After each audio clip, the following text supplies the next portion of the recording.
chemical or molecular, organelle, cell, tissue, organ, organ system, organism.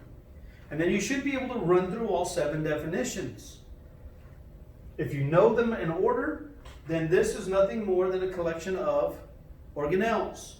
A tissue is a collection of cells, an organ is a collection of tissues, an organ system is a collection of organs, an organism is a collection of organ systems that work together for a specific function. So those are the 7 levels of organization. I hope you know their definitions. I hope you are able to list them in order.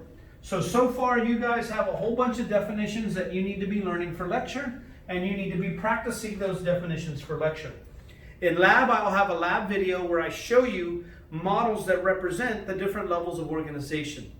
And all you'll have to do is identify which one is the chemical or molecular level, which one is the organelle level, which one's the cellular level, and be able to identify it on a lab test. Now, that's not a tremendous amount of information, but I don't want these videos to get too long. I hope this was a basic introduction to the course and how I teach. I'm going to be doing another video in a very short while, and we're going to continue in the note set on the next page. I hope you had as much fun as I did. I hope you enjoy learning from me as much as I'm going to enjoy teaching you, and I'll see you in the next video. Thanks for watching.